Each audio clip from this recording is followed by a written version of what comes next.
شما نیاز جنسیتون رو چجوری رفع میکنید؟ دنبال یک دختر با دیوار برطرف. جنس مخالف. حالا دوست دختری حالا بستگی داره، باید پارتنر داشته باشی. معمولا صبر پیشه میکنیم.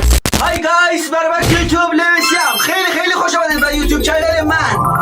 بچه‌ها همونطور که از تامنیل ویدیو متوجه شدین، بریم ویدیو رو ببینیم که نیازهای جنسی خودمون رو یا دختر یا پسرها چطوری برطرف میکنن. قبل اینکه بریم سراغ ویدیو، لایک سابسکرایب یادتون نره، نوتیفیکیشن رو قرار بده. هر موقع ویدیو جدید گذاشتم یوتیوب براتون خبر بده.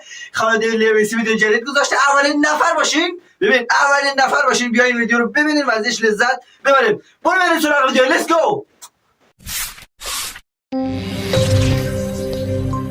میخواستم ازتون بپرسم که شما نیاز جنسیتون رو چجوری رفع میکنید؟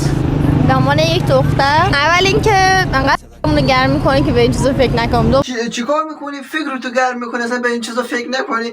عزیزم قطعا من باید اینجا بگم تو داره گم میخوره از زمین. تو فکر کنی نکنی اون باید کارشو بکنه.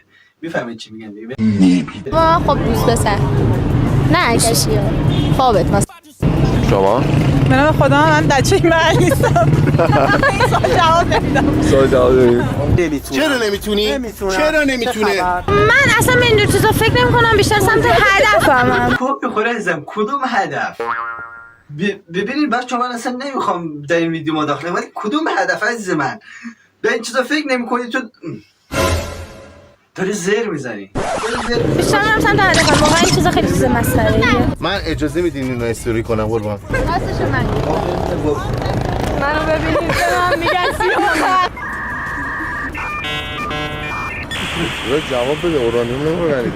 در گوشه ها بگو داداش. اگه بود اگه نبود پیدا از به دستی یه این نازی کفش. ایول همین کارو جمع جور می‌کنی.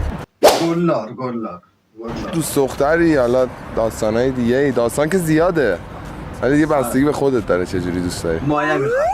منم نظرم محمد یکیه واقعا. یکیه؟ میزنیم زیرش میگیم خدا نگهدار دیگه، میریم سراغ بعدی ببینیم چه خبره. میشه در گوشت بگم من؟ تو میکروفون نمیتونی بگی؟ نه لو میره. هیچ از در گوش نمیخوره. ما چقدر زود رام میشیم، ما چقدر حسن نیت داریم، ما چقدر گول شما رو میخوریم. خب بگو در گوشم. چند کاری؟ خود جادستایش چیه؟ منم بگی واسم نیاز جنسی همین چی مثلا نفهمیدم داری چی گویی میخوری؟ چجوری رفع میکنی؟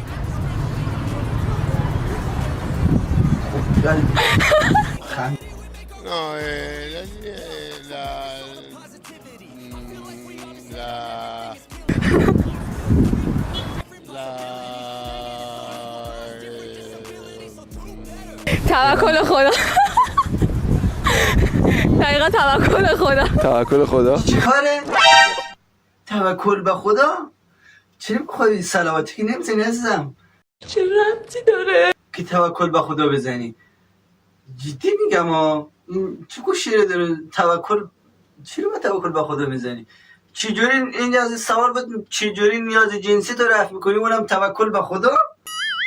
توکل به خدا هر چی گیرت اومد سخت میکنی جواب دادنش ها؟ خیلی بابا جای دوری خیلی سخت داره. راستش تا حالا پیش نیومده برام. جان تا هنوز پیش نیومده برات؟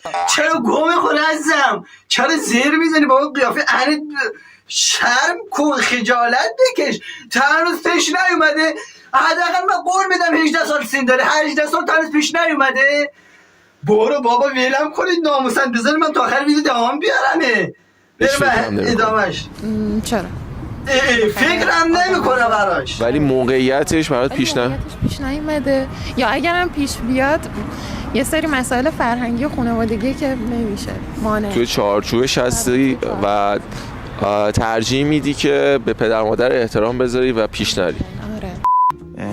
زندگی دیگه عیان شده، دیگه تلخیاش عیان شده، دیگه خود دیگه دستش رو شده برای ما. شما؟ من مشکلی ندارم به شرط اون که از آدمش مطمئن باشم. ایول این مشکل نداره. این آدمی که ثابت شده باشه برام. وقتی همه زندگیت میشه یه دختر کار ببین چون آها اینجا باید سابقه کاری هم داشته باشه عزیزم. سابقه کاری نداشته باشی پیشینهای چی؟ اصلا باید سابقه کاری داشته باشین بچه. قبل اینکه میخواین سراغ همچین چیزایی بریم باید سابقه داشته باشین. اینا میگه باید حداقل یه نفر باید سابقه کاری داشته باشه. خب سمش امتحاناشو پس داده باشه و اینکه نه من خانوادم اینا هم مشکل ندارم و میتونی روش حساب اینجا کنی. امتحانم باید داده باشین. دیدگاه خانواده طرف هم خیلی مهمه برام. میتونی قبول کنی و اگه قبول کردی چیزیه که خودت خواستی، پس جایی برای ناراحتی وجود نداره. دوست داری عالی زیباست. چه چیزی دفاع از این؟ می‌کنی. بله نه تنها دفاع میکنم، لذت میبرم از زیستن حتی به غلط. به نظر من خب بستگی داره، باید پارتنر داشته باشی. این منطقی تره.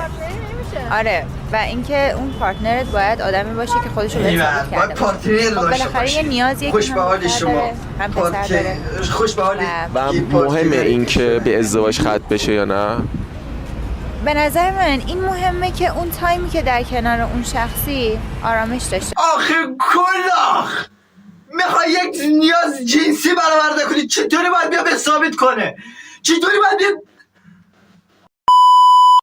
این خیلی مهمتر از اینه که حالا تهش به ازدواج ختم بشه یا نشه. و معمولا رابطه اینطوری به ازدواج ختم میشه فکر میکنم.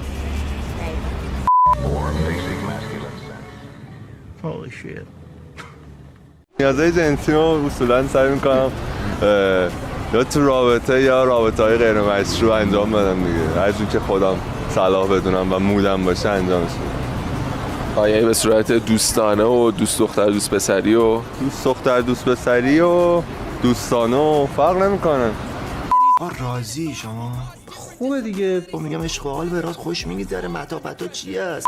کلا با یارو حال نکنم و جزء اون کانسپتی نباشه که خودم دوست دارم، کلا هیچ جوره یه قدم هم نمیتونم جلو برم. خیلی جالبه. ایول بچه چات شبیه علی جیدال هم هست. من دوست دختر ندارم خوشم اومدن. ولی بچه ها دوست ها هستن. دوسته معمولی. بله خیلی عالیه این که متقاعد بشن و در واقع کارش بشه. متقاعد نیست، یعنی رابطه به اون شکل جدی که نیست، ولی اینو میتونم بپرسم از اون اول چجوری مطرحش کردی؟ مطرحش نمی‌کنیم، دوستیم ما هم دیگه. بعد حالا اون یه تمایلی پیدا میکنه، من یه تمایلی پیدا میکنم. بچه ها دوستا هستن؟ مگه با رفیقا چیکار میکنی؟ بچه ها این جلوی رفیق پایه ندیده بودم. شوخی نمیکنم. مثلا داری همچین رفیق پایه که نیاز جنسی تونم برآورده کنه؟ اگه داری کامل تش کنی، تگش هم بکنی. چه عالی. بچه ها مرسی که تا آخر ویدیو با من بودین و این ویدیو نمیخوام از من دیگه گوه اضافی بخوره اینا. من که نمیخورم اینا داره میخوره. بعضی هم که اصلا با نیاز جنسی اصلا نمیکنیم. بابا داره مغز سود میکشه از اون. مرسی که تا آخر ویدیو با من بودین. لایک سابسکرایب یادتون نره. نوتیفیکیشن رو قرار بدین. خب لیتس گو تا ویدیو بعد پر از سرشان ریزیم. گواه خوردم بابا. تا ویدیو بعد پر از سرشان از انرژی مثبت پشخانه عزیزتون باشید. یه حتما این ویدیو رو هم ببینید. اینجا بیاید اینجا حتما بریم ببینید. عاشقتونم.